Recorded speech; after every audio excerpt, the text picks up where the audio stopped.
Welcome back to Blatantly Honest with Makaila Nichols. Today, I sat down with Kevin Hines. He's an award winning global speaker, best selling author, documentary filmmaker, and suicide prevention and mental health advocate who has reached millions with his story. Kevin attempted to take his own life by jumping off the Golden Gate Bridge in the year 2000. Today, he opens up about what led him to jump off the bridge that September day between battling bipolar disorder, eating disorders, childhood bullying, and everyday anxiety. Your story has been heard all over the world, and the fact that you want to be on the show today just means the world to me personally. So, how does that feel, like knowing that the world knows your story? Is that ever overwhelming? I don't look at it like that. It's not overwhelming because every person that shares with me their story, because I shared mine, shares with me a gift. And so often, as you know from the speaking you've done, so often when you share your story, people will share theirs for the very first time ever.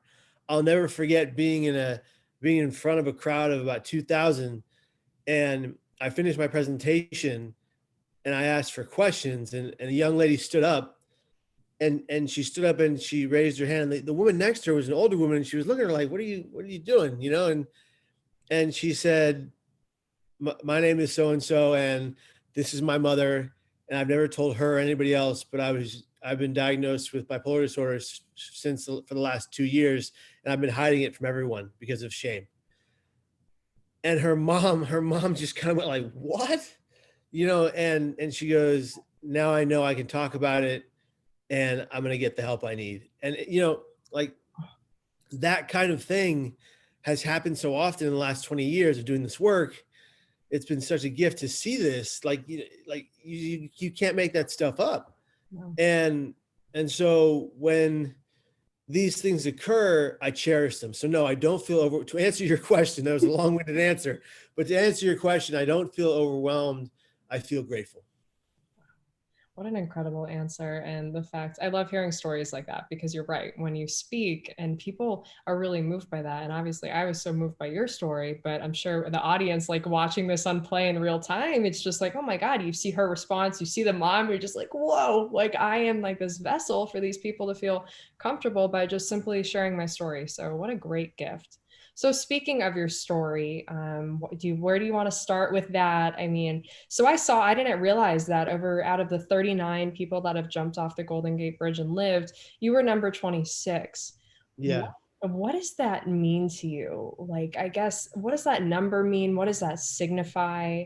And wherever you're comfortable beginning, just feel free to take over. Sure. Well, to tell you about the number thing, I was number 26 of 39 eventually people to survive the jump off the Golden Gate Bridge, but there are only 26 of us remaining alive today. Many have died of natural causes or old age. And of those 26 remaining alive today, only 5 of us get the privilege to stand, walk, and run. They call us the most exclusive survivors club in the world. There's a book of the same name by Ben Sherwood. And so in saying that, I take this in like I get to be here. And getting to be here is a privilege and a gift no matter the pain you're in.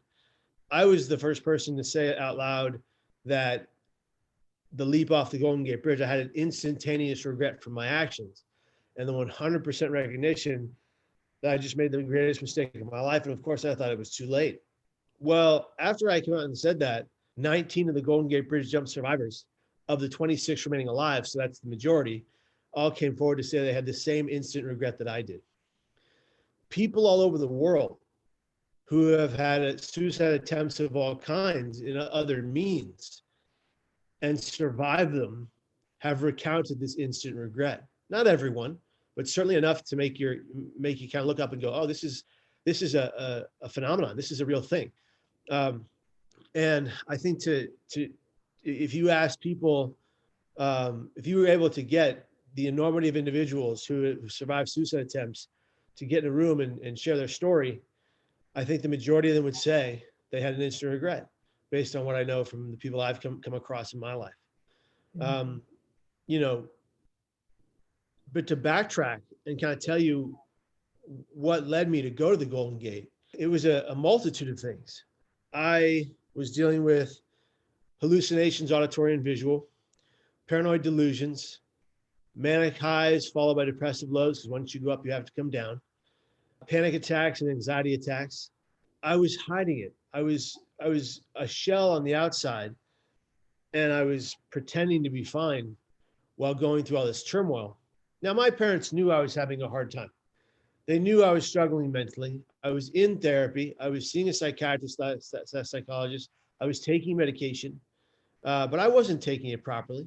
I was taking those meds one day and not the next, 7 days and not for 7 days, while binge drinking until blackout on the weekends, which is very dangerous. And I got really good at hiding my pain. I got really good at silencing my pain. I would have these paranoid delusions on bus rides where I believe everyone was talking about me, trying to hurt me, or trying to kill me. And then I'd come home to my father and pretend that I was fine the whole day. I was caught in this whirlwind of denial. I didn't want to admit that I had this disease they say I had called bipolar. Even though both my biological parents, as I'm adopted, had the very same diagnosis, but when they called it back then manic depression. I didn't want to believe that I had this major flaw. And that's the way I viewed it. I viewed it as a major flaw, which I don't anymore. Today, I don't view it as a curse or a gift. I just view it as something I have to live with, battle, and survive. In the year 2000, I felt I could not survive any longer. I had this kind of black cloud of rain, hail, sleet, and snow over my head, and I thought I was the only one going through it. I had no knowledge that 27.5 million other Americans had the same diagnosis that I did. I had no knowledge that 50 million Americans live with mental disorders in America. I had no knowledge that 1 million people die by suicide a year in America, or pardon me, worldwide. I had no knowledge that 40,000 do in America every year. I was an infant to that information. Yeah. And it led me to sequester myself, to write a note, and to go to the Golden Gate Bridge on the September 25th, the year 2000, and leap off. And I'm so lucky that I got to survive that fall. You know, there was a miracle of reasons that I got to survive the fall. A woman driving by in a red car saw me go over the rail and called her friend in the Coast Guard. The single reason the Coast Guard boat arrived to my position in the water before I would set in hypothermia and drown was because of that phone call, a 3-minute window. Before the Coast Guard boat arrived, a sea lion circled beneath me, bumping me up, keeping me afloat until the Coast Guard boat arrived behind me. I've since named him Herbert, by the way. The sea lion literally kept me afloat until the Coast Guard boat murmur was heard behind me, and then it took off. Wow. And prior to getting to the hospital, they finally realized as I got there that I had shattered my T12, L1, L2 lower vertebrae into shards, and they popped and splintered inside me, lacerating me inside. And they had to go in and they had to pick out all the tiny pieces of vertebrae, and they had to suture everything up, and they had to go through a 23 staple scar on my left side, basically put my gut on my belly and, go in and restructure the entire back with titanium. Wow. And I'm not just so lucky that I get to exist. The fact that I can walk and run is unbelievable. It's unbelievable. And I went from a wheelchair to a walker and a back brace to a back brace and a cane in a matter of 4 weeks. And then 4 weeks. 4 weeks? 4 weeks. That was it. And then in a matter of the next 6 months, I would wear a back brace over my shirt and walk with a cane for the next 6 months until I didn't have to anymore. And then I slowly got back in it through physical therapy and running and things like that. But, this is a cautionary tale to anyone considering suicide. It's not the answer. Mm-hmm. Suicide is never the answer or solution to our problems because it is the problem. We don't have to die that way. We don't have to allow our thoughts to become our actions. And that's what I think people miss when they get to a suicidal state. They think because they think this, then it must occur. Well, guess what? I have regular thoughts of suicide even today, but I'll never die with my hands because every time I'm suicidal, I'll say to the person next to me 4 simple but effective words. I need help now. And if the first person I turn to is unwilling to help me, I'll turn to the next and the next and the next until I find someone willing to empathize with my pain. But I will never ever dab in my hands. And that's a strong statement coming from a person with these regular thoughts. But I have found a way to self-check and to say no more, to not allow it to get to that point. And I think that's really where we need to find ourselves. And to be self-aware with your diagnosed mental illness is really an amazing thing. It doesn't. I still deal with these symptoms. I still fight them, but I thrive in spite of them. And it all comes down really to perspective. If you look in the mirror every day and you say you're ugly, you're dumb, you're fat, then that's what you believe.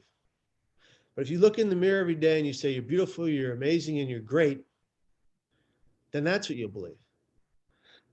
It's a matter of reciting, repeating, and believing something. Think about all the faiths in the world. What are they based upon? Recite, repeat, believe, and prayer. Every faith in the world has that in common. So put faith aside. You don't have to have a faith in God. I do, but if you don't, that's fine. If someone watching doesn't, that's fine. That's not the point. If you recite and repeat positive affirmations about how beautiful, lovely, and amazing you are, then eventually you will know that that is true. That's where it becomes a matter of perspective. Is if you constantly degrade yourself and hurt yourself with your own words. And remember, people have an inner critical voice because of everything negative, hurtful, spiteful thing that's ever been done or said to them. They internalize that voice since childhood, then that voice becomes their own voice later on. So you have to retrain that negative inner critical voice to say the kind things it needs to say to get you to a better place. Oh. Is that something that you practice every day? Because I mean, I can't imagine from being in the situation that you were in, trying to take your own life, and then now saying I have to tell myself these things every day. I mean, was that difficult for you to start doing? What was your starting point like? It was difficult because, to give a little backstory to it, I was bullied all through grade school and high school. I was called names because I was part Black. I was placed in a garbage can upside down, face first, because I didn't look like the other kids. They called me Little Red N-word every day. I would go home every day feeling like I was a worthless pile of what, and that I didn't deserve this life and all these things. And my mother did her best to shield me from the pain that these kids were causing me. But, I'd go to school and she wasn't there. So that didn't, she would send me these lunch pails and lunch bags, and sticky notes would be inside saying, you're enough, you're amazing, and you're beautiful. But then I'd get all these kids telling me the opposite, how ugly I was, and how stupid I was, and how dumb I was, and racial slurs. And it was just terrible. And then they beat me up, and it was a nightmare. And so growing up, having that having internalized all of that, I began to self-loathe prior to my jump off the Golden Gate Bridge. And that self-loathing manifested itself in different ways. It manifested itself in the self-hatred talk I did inside my head, or when I looked in the mirror, and then eventually hearing voices out that feel like they're outside of my head. Auditory hallucinations made it so much worse before I jumped. But in between that time, when I was wrestling, and I was being informed of this by people around me, but I didn't believe them. I didn't admit it. I was also in denial about this. I had begun to binge eat and to purge. I was never properly diagnosed, but I absolutely can tell you by definition, I was anorexic and bulimic. And when you wrestle, there's a lot of students that go through this because they're forced to cut weight so fast and things like that. It can be a dangerous sport for high school kids to play or to engage in because of the nature of the game, of the matches. And I got really sick, and my food issues would follow me for the rest of my life. When you live with an eating disorder, ED as they call it, it follows you, and it manifests itself in different ways. And so, I broke free from that for a long time. I was doing really good with my eating habits and just being safe with that. And really, I was in that way, a very, very healthy person. But 2.5 years ago, I developed secondary burns from the bottom of my feet to the top of my head and bloody blisters throughout my entire body. And it felt like knives and needles were coming from my bones through my skin everywhere, 24 hours a day for 30 weeks. And the only thing that would combat this pain I was having was exercise. So I would exercise 16 times a day. And of course my eating went out the window, and I was once again living with anorexia. Um, and even then I was in denial, but I was working out so much that there wasn't an ounce of fat on my body, and you need fat to survive. Yeah. Um, and so I was very ill again, and I I slowly, as I got more mentally stable, because when what happened was one of my medications had poisoned my organs, and that's what was causing the inflammation across my skin. And when they took me off of all medications in a 24-hour period, Are you I kidding? had yes, I had a 48-hour psychedelic withdrawal-based psychosis. So for 48 hours, I hallucinated things because they took me off all my meds in one day. They had to, because they said I was on the tipping point of Stevens-Johnson syndrome and I could have died in the next 24 hours. They had to remove those meds from my system. But when they did, when you're on medication for psychosis, for psychotic behavior for so long, Mhm. and they abruptly remove it from your system, it's very dangerous to the brain. Here's the thing. I may never have come back from this. Wow. You know, this is very dangerous to do to someone's brain. I can tell you that I saw the answers to the universe, and I'll be brief about it. But I saw the cross of Jesus came out off the wall and was talking to me. 40 busts of Jesus Christ and every ethnicity you can imagine were talking to me. I saw the aliens, the white, the green, and the gray. I saw Buddha, the king of Bhutan, and Gandhi talk to me. It was wild. Wow. All in a short span. Yeah, I saw every demon in the universe and I banished them. And then when all of that ended, I saw an aurora borealis in my room for 24 hours straight. Oh my gosh. Wow. So not only, I mean, I can't imagine just the toll and how scary that must have been because, being on meds, like I was on meds for my panic attacks for a while. When I came off of those, like that has a lot. So I can't imagine being on those really heavy meds that you were on for such a long time and then just boom coming off. But it's like, okay, now or never, like I have to save my life again. I mean, this is a second time where your life is in jeopardy. Yeah, it was. And it was terrifying. It was terrifying. But during those 30 weeks of that physical pain, all I wanted to do was die. I wanted to take my life, but I fought that pain. And that's how I know that we can survive any amount of pain that comes our way. Pain is inevitable. Suffering is optional. It's a choice. We are told by doctors and clinicians and clergy and people around us that we are sufferers, that we are suffering. And we then adopt and take in that narrative and we use it as our own. I did it for a long time. I said I was suffering for a long time. I blogged and vlogged about it. I have old videos that I talk about it. And I realized after the skin disease and after I healed from the skin disease that I may have been born in squalor in a crack motel, but I've never suffered a day in my life. Because that's also a matter of perspective. If you look at it as you suffering, then you are absolutely becoming the victim of your own story. But if you look at yourself and you say, I am living with, battling, and thriving in spite of the pain, then you become the hero of your own story. The youth of America and the world have to come together and say, how do we be resilient in the true face of pain? And in order to be resilient in the true face of pain, you have to hold gratitude inside the pain, which seems not lacking sanity, but it's the only way to always survive the pain, is to look it in the eyes and say, appreciate you're here because it only makes me a stronger person. And that's how I look at things today. That's how I stay alive with regular thoughts of suicide. I always turn to my wife or my family or my friends or my doctors and say, I need help now, no matter where I am or what I'm doing. And if they're not around, I will tell a stranger this.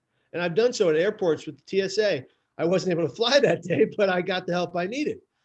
So please, whatever you're going through out there, you know, I'm not going to tell you don't go it alone, because there are some people who feel absolutely siloed and alone from the people that are supposed to love them and be there to champion their cause. But I am going to say, be your own best friend.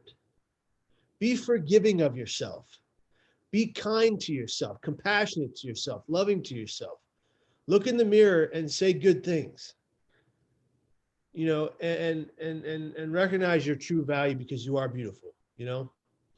I think beauty has such an everlasting kind of, it's like a, you're beautiful, you're this, you're this. You have to tell yourself that, but it has a really big meaning to a lot of people. And as someone who, suffered from both anorexia and bulimia, I mean, do you look in the mirror and do you tell yourself that you're beautiful now? Like, how is your relationship with your body right now? And despite of, all that you've overcome? You know, right now it's really good. But I'll tell you, I'm going to be really frank with you. It fluctuates. Mhm. I gained quite a bit of weight during COVID, like a lot of people, Everyone. and I've been beating myself up about it. And there are days I look in the mirror and I say those hurtful things, but I immediately reverse my negative inner critical thought, or my wife does for me, and she says, "No, you're perfect, Kevin." And so I've got that support system, and I'm willing. There's not many young men or men for that matter. I'm not too young anymore, depending on who you ask. You're young. I guess it was in the middle of my life. There's not so many men I know that are willing to come out and talk about living with anorexia and bulimia multiple times in their life and how they got through it. And so I want to be a voice for those individuals and say, you can be honest about your eating issues if you are a man or a young man. You can be truthful about it. Your voice does matter. You need to be heard. And if you're struggling with weight issues, that's okay. Or even eating issues, that's okay. It's a matter of working every day to better balance them. So that's what I'm doing. I'm working every day to better balance my eating and my fitness journey, but not to beat myself up about it when I don't make my mark. You know, my goals are different now. I don't have these unrealistic goals of my physical fitness anymore. These goals of necessarily, there's a plethora of weightlifters and fitness freaks, as I call them. Their body image is their Bible, and if they're not shredded 24 hours a day, then they're not enough, and that makes me sad. I used to be one of those people, and that shredded look is fine if you're doing it in a safe way, but it's usually not necessarily a safe thing. And we need to be honest about that. That need for physical perfection, as we call it, is detrimental to your physical well-being over the length of your life. So you might be feeling great now and really fit now, but long term it could affect you in a bad way. And I just want to put that out there for all your listeners. Like, assess what you're doing to your body every day, and if it's necessary to push yourself that hard. That's so true. I think, especially now with social media, both men and women, we're comparing ourselves to others. We're saying, like, I need to look like this. For girls, it's like, I need to have the Kim K butt and the big boobs and all that. And if I don't, I'm not perfect. And for the guys, it's like, I need to be shredded and I need to do this and I need to be swole and lift a lot. Like, but why? And I think our generation, my generation, is really going to struggle with mental health worse than they already are, Yeah, just because of that. I mean, what yeah, advice do you have for those people that are like, I mean, you said a lot, but anything else that you want to add to that? Because I feel like these kids need to know that they're more than social media. absolutely. I think that, like, comparison is the thief of joy. So don't look at your Instagram feed and think that you need to be like the people on them. I'm on Instagram. I see the bodybuilders on there that are flexing their lethal weapons, and all that, and they're showing their 6 to 8 pack abs and they're showing their thigh muscles, and you just go, like, at what point does it become self-aggrandizing? You chose that path, and that's fine. Congratulations, good for you. And if that's your journey, that's your journey. I have no qualms about it. But what are you saying to the 15-year-old young man or the 13-year-old young girl who looks up to you and wants to be just like you? You're setting an image that is unrealistic for their reality. You know, is it possible to look like that? Yes. Is it healthy? That's up for debate. Now that I'm on this I would call it more of a wellness than a fitness journey. I'm on a wellness journey to get back to peak condition, but I'm not going to jeopardize my physical, mental, or behavioral health for any kind of wellness that I need. I'm gonna actually just make it better. One of the best things we can do is look at functional medicine to feed our gut good health, to feed our brains. Gut to brain health is very, very important.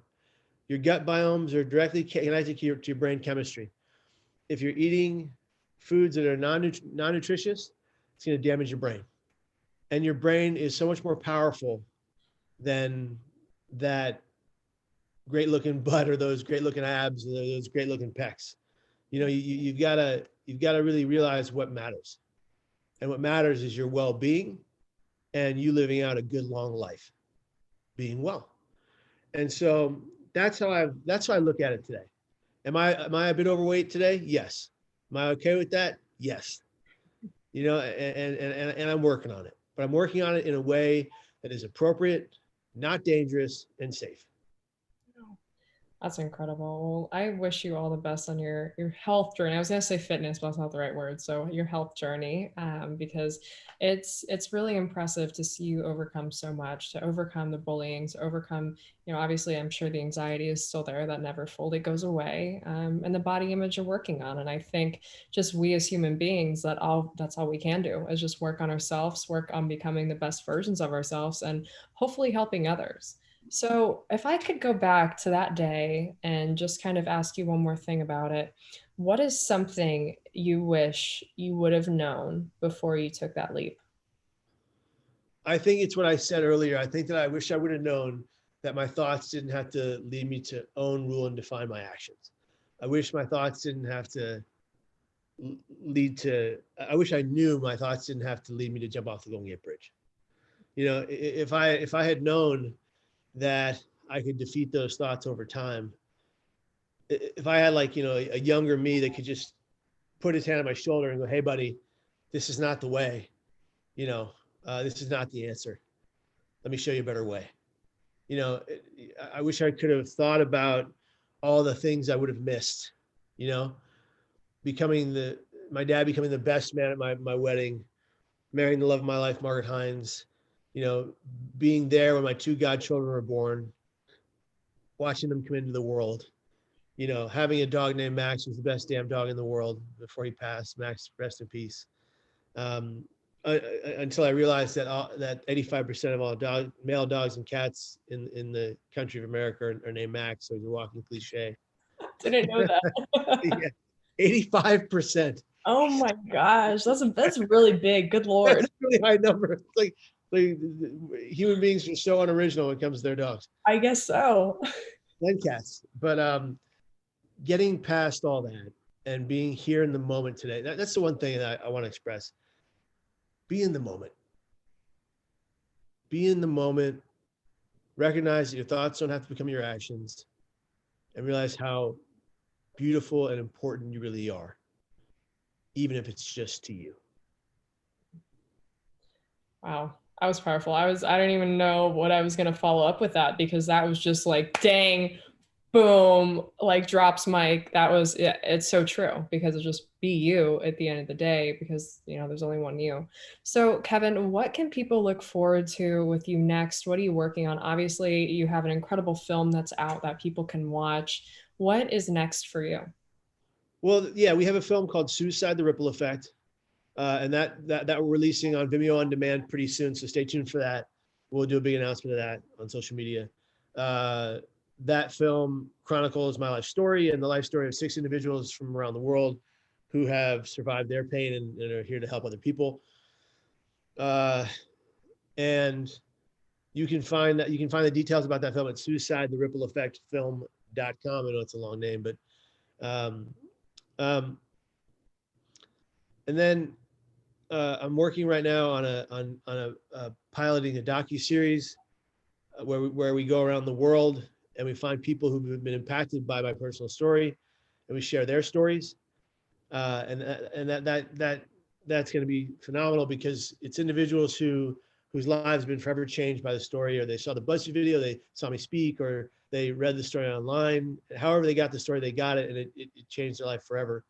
And that's very humbling. And we're just going to share those stories from around the world in this docuseries. And then you can go to my YouTube channel, youtube.com/Kevin Hines. Subscribe there. Click the notification bell. There's 486 videos, all designed to help you in your mental health and your well-being and your wellness. These are videos that are really designed to change and save lives through the art and science of storytelling. So we really want them to affect your life. And there's a playlist on that channel called The Art of Wellness, which is a 10-step guide, 12 videos, 10 steps to living mentally well and to stabilizing your mental health through common sense tools that are science-based and evidence informed. And so this is a free toolkit, if you will. Every video is 3 to 5 minutes each, easily digestible, quick ways to better balance your brain, mind, behavior, mental and physical health and well-being. And people are saying, as far as Peru, Africa, China, Japan, in America, that these videos are, well, following them in 6 to 9 months, they're dramatically affecting their mental health in a good way. So we want you to have them. They're yours. They're free. Take them. That's incredible. Wow. I think people can learn so much from you. I've learned so much from you just from reading your story in the past and being able to sit down and just chat with you today. I think it's incredible that not only are you taking a stance on suicide prevention, but also, just saying like, hey, I'm a man and I've also struggled with body image. I think that takes a lot. I think a lot of men are too almost embarrassed to say that. So I commend you for all the hard work you're doing. And I look forward to hopefully collaborating with you in the future. Be bold, be you, and be blatantly honest.